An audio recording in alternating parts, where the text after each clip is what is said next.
From behind the wheel to behind bars. Coming up on Wake Up NonStop Local, why the woman who caused this crash will serve more than a year locked up.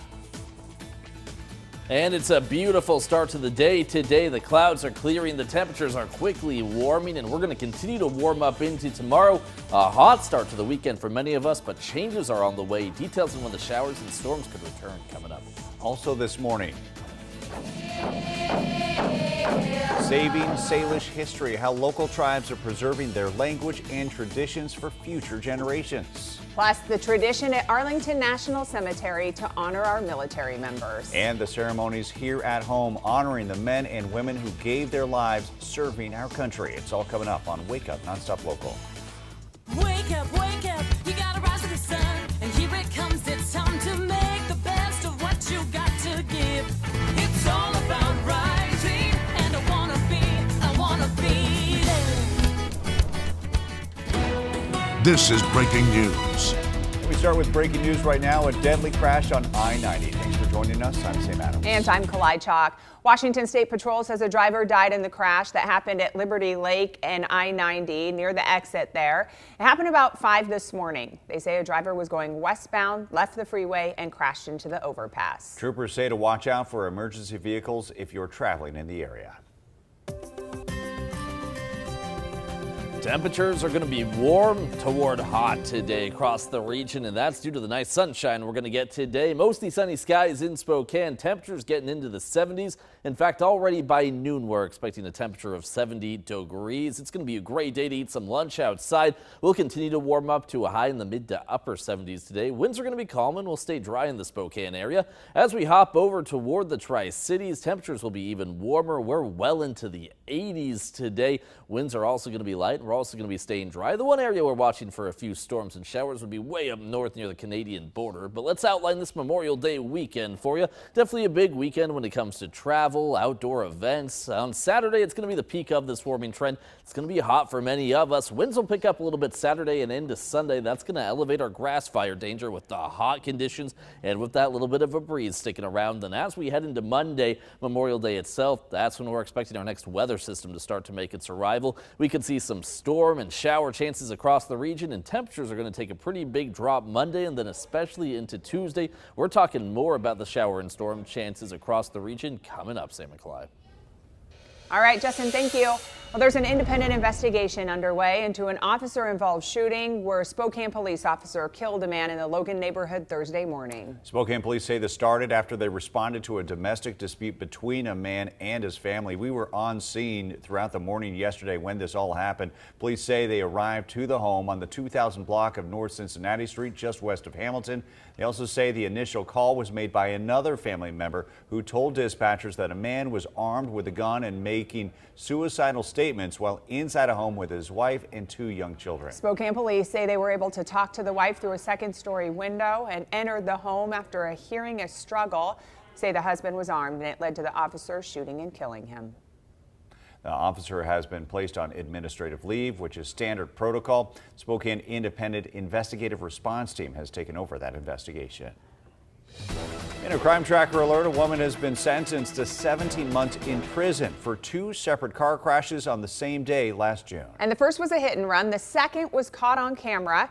Here you see that one. Look at the top of your screen. 19-year-old Kasha MacArthur driving a silver van into the back end of a black Jeep. This is video from SS Auto Repair on North Monroe in Spokane. Now, the driver of that other car had suffered broken ribs and skull and pelvic injuries that required surgery.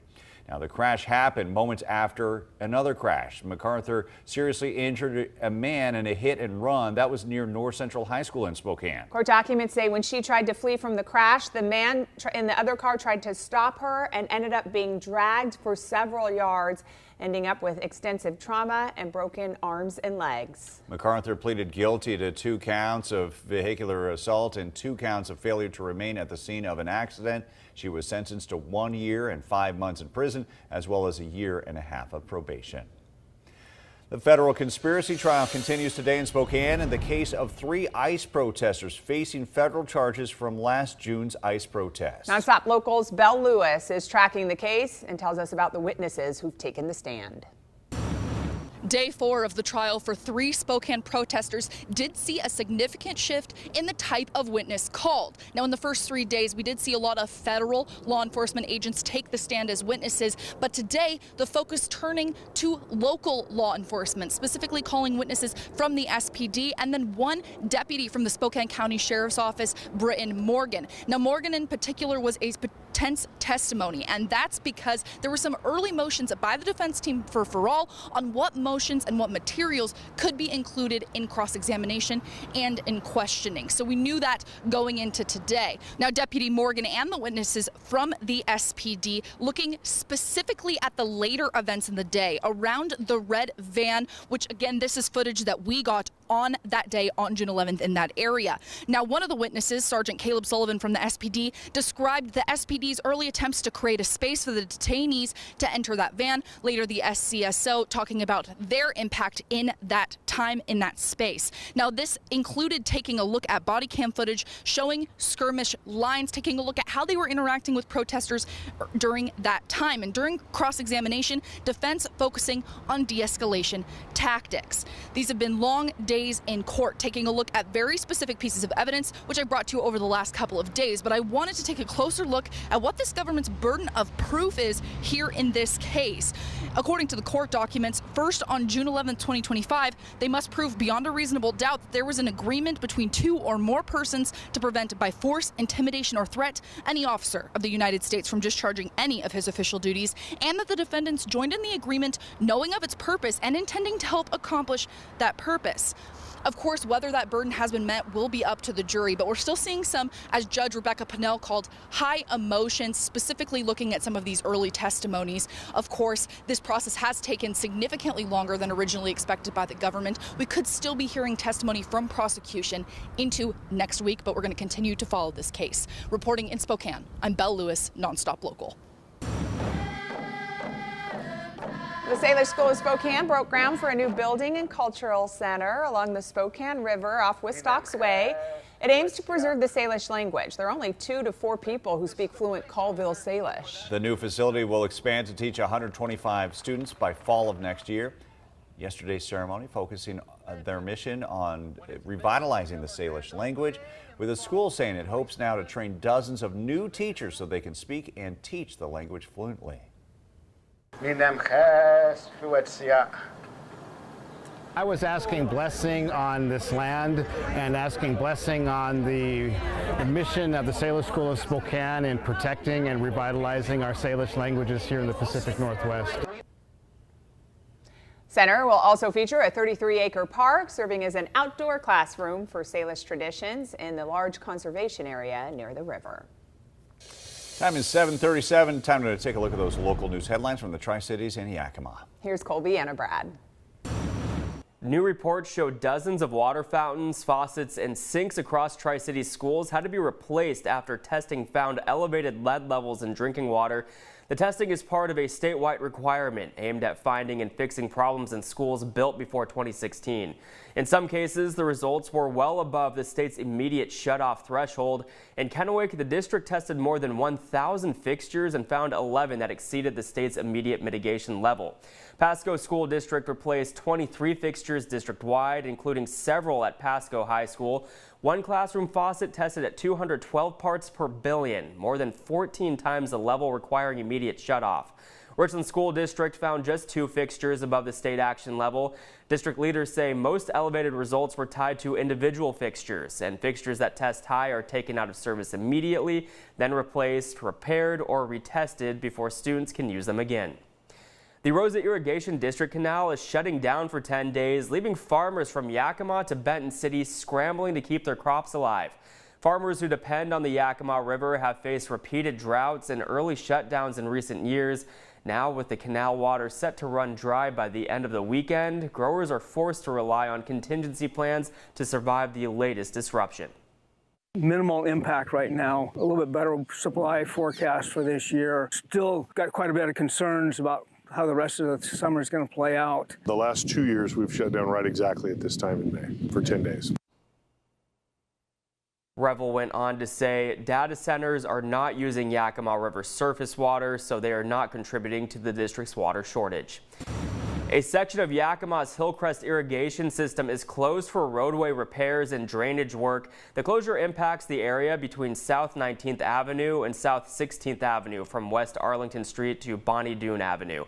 The irrigation system is expected to remain closed through June 1st. Officials note the timeline could change depending on weather, equipment issues, or emergencies. For NonStop Local, I'm Colby Brad. Preparations are underway at Arlington National Cemetery in honor of Memorial Day. Soldiers from the 3rd U.S. Infantry Regiment, also known as the Old Guard, carrying out that task of placing American flags at every single grave site inside Arlington yesterday. It's a tradition dating back to 1948. And it takes about 4 hours for 1,500 soldiers to place those flags. In all, about 260,000 flags will be placed, exactly 1 boot length from each headstone.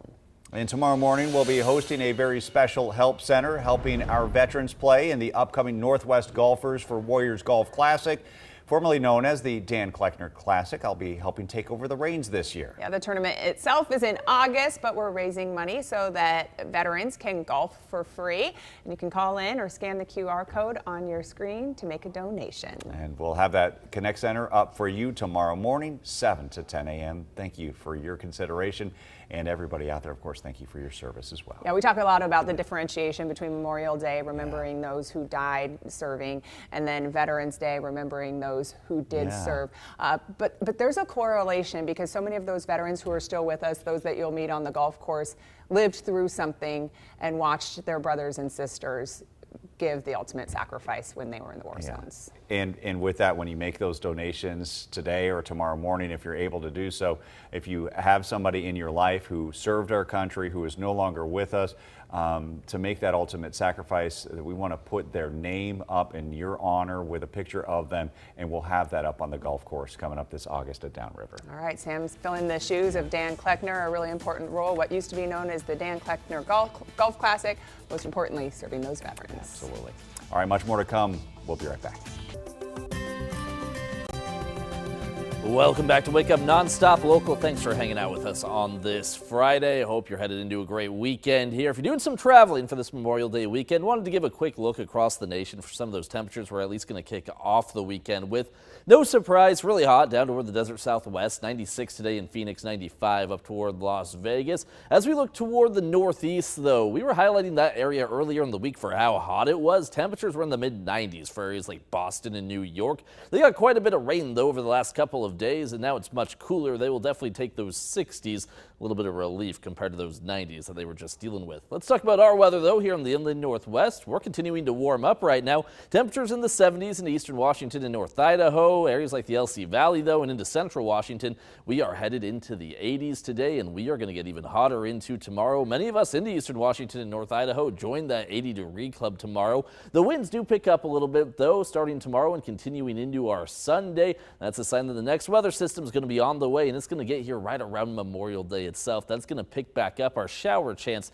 and our storm chance. Still spotty showers and storms, but at least that chance is going to be back across the region. Let's take a look at the low temperatures for tonight as we kick things off tomorrow morning. 49 for our Saturday morning in Spokane, 47 for our Saturday morning on the Palouse. We're starting things off in the low 50s for areas like the LC Valley, 53 for Moses Lake, and 55 for Wenatchee. Somewhat similar to where we started this morning off. Fairly comfortable when you first step out the door, but it's going to get hot as we head later into the day. The winds are going to stay pretty light throughout our Friday and even into our Saturday morning. Not much wind to talk about. That wind does pick up, though, especially into central Washington later Saturday afternoon into Saturday evening. Areas like Vantage, gusts over 30 miles per hour will be a possibility. Those strongest winds expected through the Cascade Gaps. Just gusts of around 20 miles per hour at the most through eastern Washington and North Idaho, but it is strong enough, especially into that central Washington region, where we could see a fire move quickly if one starts in a grassy terrain. So if you have those outdoor plans, if you're camping this weekend, take extra precautions. Don't want any fires getting away from us.